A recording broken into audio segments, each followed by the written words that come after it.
I believe, 4 or 6 years in the legislature. 9 years. We were colleagues in the assembly. The great thing, one of the great things I'll never forget, serving with Scott, is we were both on the corrections committee.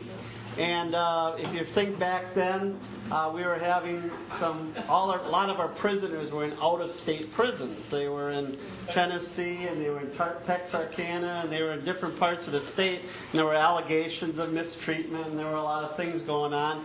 So I was part of a delegation with a couple Democrats and with a couple Republicans, Scott and I.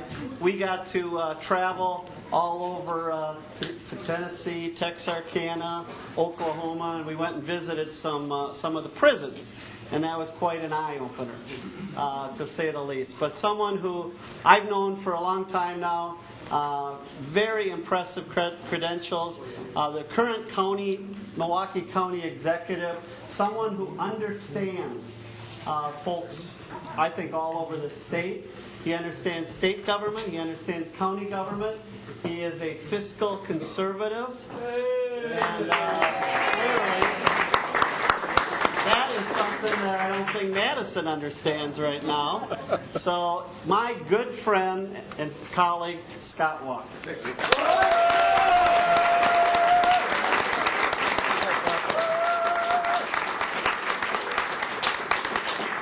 Good evening. Boy, after an introduction like that from Dean, I should just say thank you all for being here. It's been good to be here. And actually, it's good to be at this park with corn. Because I was here a few years ago and I didn't get any corn, so I'm going to get some corn tonight. But it is great to be back in Winnebago County. I said I'm on a roll because last Saturday I was up in Oshkosh. Randy Hopper and I were driving together, and as we drove back, I about made Randy drive off the road because I took out my BlackBerry and showed him the text that said "Governor not running for re-election." So who knows who else may clear out after tonight's visit to Winnebago County? We're on a roll, but.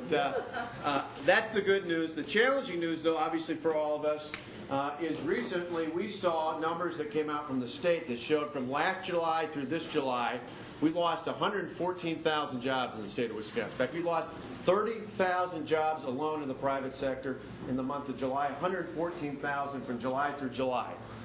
And what's even more frightening is while all that's happened, while we've all tightened our belts, tried to hunker down in our own families and our own businesses, state government has added 1,100 jobs during that same time period. Just shows you the complete disconnect. Dean talked about Madison. I don't know if Madison's ready for me, but I think the rest of the state is ready for something different than what we have right now. Yeah.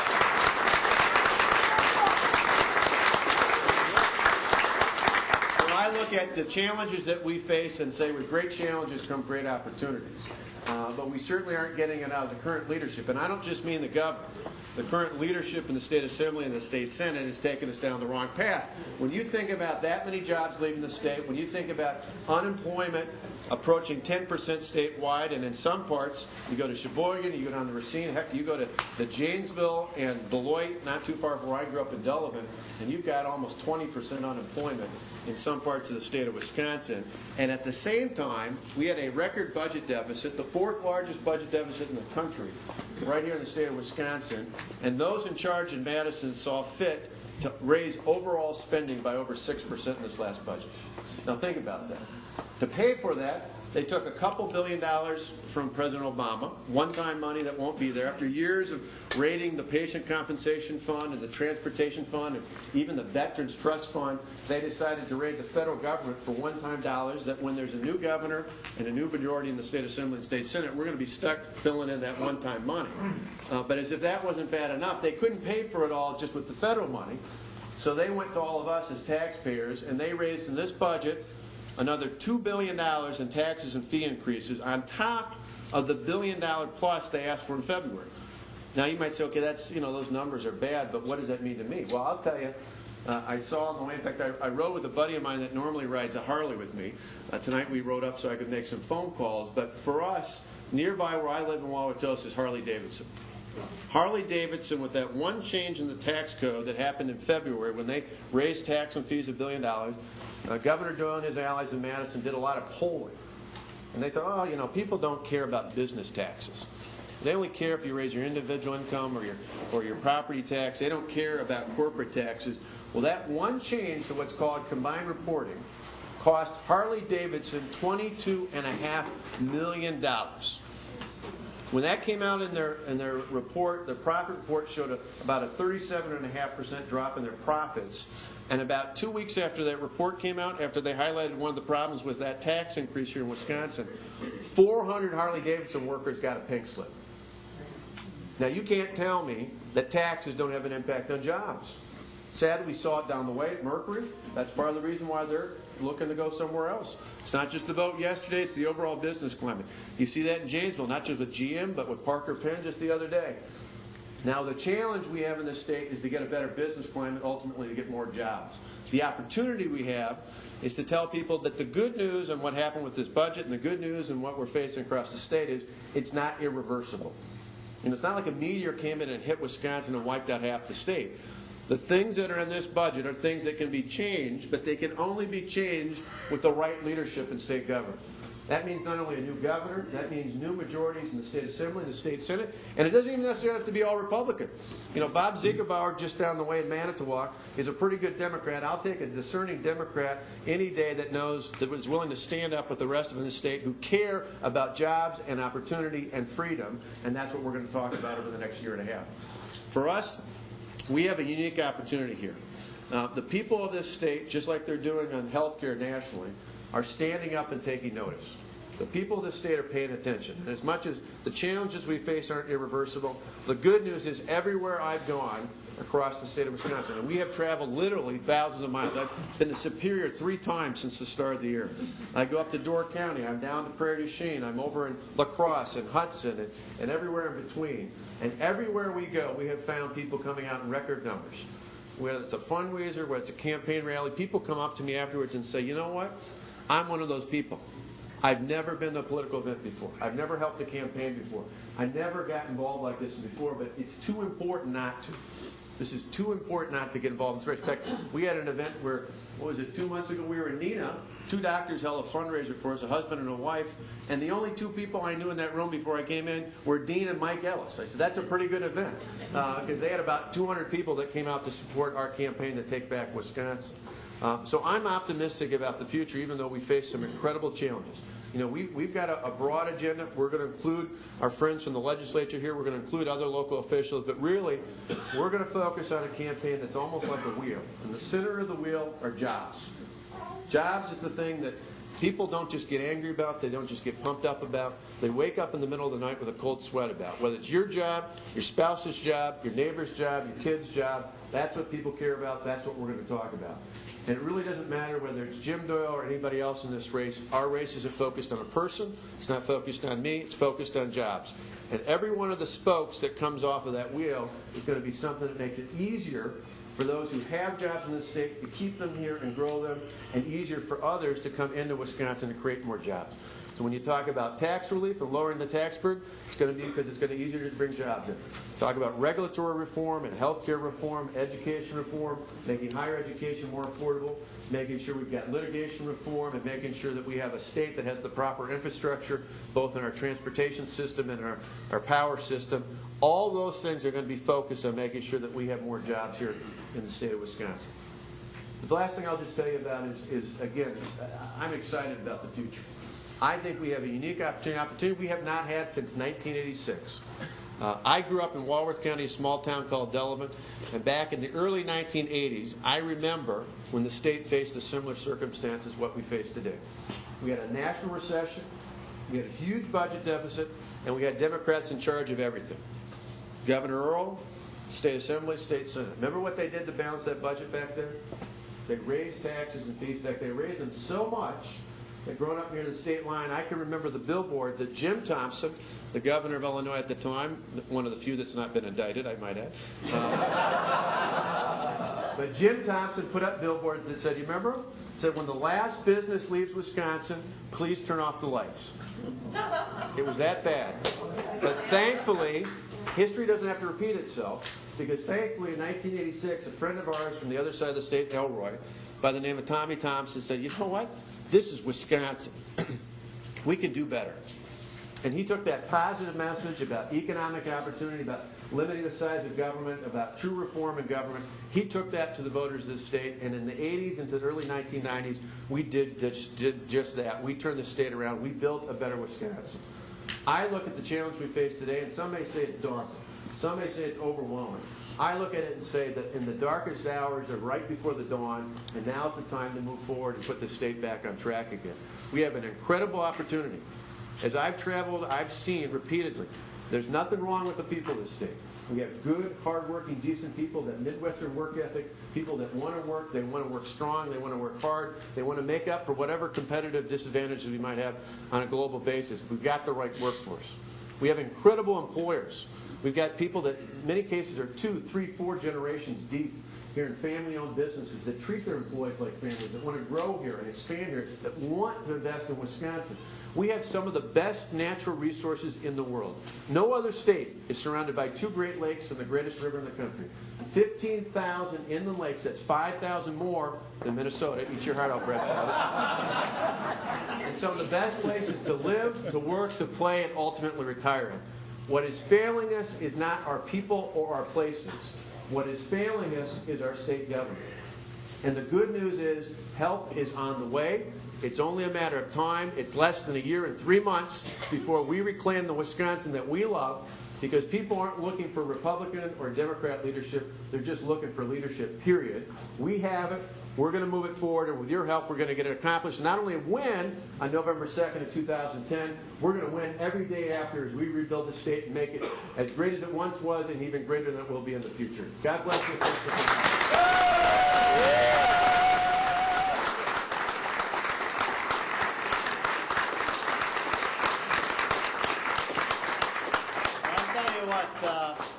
That was excellent, Scott. We really appreciate you taking time. This guy has been up in the Fox Valley a lot. He understands the Fox Valley, and he's been up here over the past few years a lot. And he cares about the Fox Valley, and he would make a great governor. He'll take a couple questions. Suggestions. If someone has a suggestion for his campaign or a question. Yeah. What about Miller leaving Milwaukee for Chicago? Headquarters. Yep, you go right down the line. Miller Coors. Overall, and not even just the big companies. I'm concerned about the GMs and the Chryslers and the Millers, but to me, the lifeblood of this state, 70% of the jobs in this state are created in small to mid-sized businesses. And I want to make sure our strategy, well, I'm never going to let an opportunity for a big company go away without a fight out there. I also know that if I can take every mid-sized company and give them an opportunity where we've got a better business climate to add 20, 25, 30 more jobs, and you do that for thousands of companies around the state, we've got a firm workforce and a firm employment base out there that can really grow in the future. So we're going to push for that, but we got to do it by making it easier to do business here. I'm reminded of several years ago in the Milwaukee Journal, they were reporting on the number of out-of-staters that own property in Wisconsin, and people from Texas buying property here, and the man works 3 days, 4 days a week, flies up for a 3-day weekend in Wisconsin. We have the best recreation of anything in the country. We just got to make sure we got the jobs that go with it. Anybody else have a question? Scott, where do you stand on the Department of Natural Resources NR 115? It seems that they're trying to take away the piece of the shoreline for all the people that have property on the shores of the rivers and the lakes, and pushing us back another 35 feet and saying that we can't do anything with that property. They're not going to compensate us for that, but they're going to take it away. To me, that sounds like they're violating the takings clause in the Constitution. I'd have to look at the specific administrative rule, but in general, I believe in property rights. When I talk overall, not just when it comes to the DNR, but in general, our campaign is going to be focused on 3 core principles: economic opportunity, limited government, and personal freedoms. And I think the government has taken away too many of those things and screwed up too many of those things in the past. And so my belief, and that's why I think it's going to be a great contrast. No matter whom the Democrats put up as a nominee, I haven't heard of one of them tell me anything they do differently than what Jim Doyle's doing right now. So essentially, we're going to have a candidate we're running against who's got all the bad policies that this governor currently has without the name ID. And they haven't laid out anything they do differently. So essentially, you're going to have a governor or a gubernatorial candidate who's going to put their faith in the government. We're going to put our faith in the people and the employers that make this state work. One's going to believe in bureaucracy. We're going to believe in more freedom. And that's really what it's all going to be about. Thank you. I was hoping you'd say something like that. Thanks, Scott. Last year I spent some time down in Madison visiting some of our representatives, and when I was talking about some certain issues that were important to me, one of our representatives looked at me and said, well, you understand here we have to do business a certain way. If you want yours passed, we have to be able to give them something back. That's the way we do business here. Now, I'm sure they were referring to earmarks in the budget, and if you look at how they kind of revamped our morals and our state ethics and stuff, a lot of that was done by doing it through earmarks. Where do you stand on that issue? For us, you hear earmarks a lot at the federal level, and I'm with my good friend Paul Ryan, who would prohibit earmarks, period. I take that a step further, not only in terms of earmarks, but I think in the budget process, we should make it statutory that only fiscal-related items can be in the state budget. So you don't have non-fiscal items bogging down the time and the interest of folks where they try and cram through things. One of the worst things that would have happened in this budget, thank goodness, enough people, including some Democrats, stood up and said it's wrong, was a change in joint and several liability, which would have, you just be 1% liable, and if the other people who were responsible at a greater percentage didn't have coverage, you could be stuck picking up that whole bill out there. That would be devastating. That would be a huge job killer. Governor Doyle put that into the budget. A lot of the Madison Democrats wanted it. Thankfully, enough others throughout the state felt the heat, and they took that out. But it could come back again. I mean, I know the legislators are very concerned about the fact it could come back in a separate bill. But at least in terms of the budget, things like that have no place in the state budget. And as governor, I'd introduce a budget that kept policy out, and I'd push to keep it out. All right, one more, I guess. Go ahead. Scott, compare us to Minnesota, Wisconsin, and Minnesota. We have about 3 times the number of people incarcerated. Governor 3 times about the what? Incarcerated. Yeah. Well, 3 times the number. Governor Doyle has attempted to reduce that and try to get it down to a reasonable level. What's your feeling? And continuing that, or do you want to? I tell you, sure. In terms of what the governor proposed, I disagree. What would you do? Yeah, I'll tell you what I do differently, because I think it's wise to try and reduce the number going into prison. That's where I put my focus. I think one of the biggest mistakes they made in this last budget process was reducing funding for the district attorney's offices and the prosecutors across the state of Wisconsin. Not just because they put the really bad away, but because it limits their ability even to do diversionary issues for those who are nonviolent offenders. The more you take that away, I mean, they cut prosecutors' offices at the same time they tripled or gave 3 times as much money, I believe, for the public defender's office. To me, that just seems like a disconnect. I would put more resources at the front end. In my county, we've actually supported our district attorney, even though we have had tight budgets in the past, to allow them to separate those who are truly a menace to society and put them into the prison system and find alternatives for those who are not. Where I disagree with the governor is he's proposed in this budget to eliminate what was called truth in sentencing, which Dean and I and others worked on, which said if you're a convicted felon in the state prison system, the judge gives you at the time of sentencing, whether it's 5, 10, 20, 30 years, whatever it might be, that's what you serve in confinement.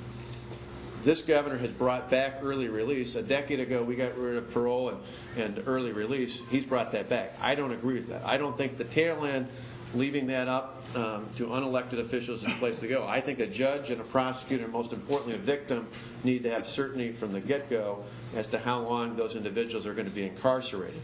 I do think, though, if you're going to try to address what you're getting at, which is the numbers, you got to do it at the front end with alternatives, not at the tail end. Scott will be around for a little bit. We've got to get something to eat, too. So if you want to chat with Scott and get some corn, yeah, we have corn. The table settings, if anyone wants to take any of these flowers, Ruth said, feel free to take them. And I just want to say one more time, thank you very much, because it's all about you folks. I mean, we represent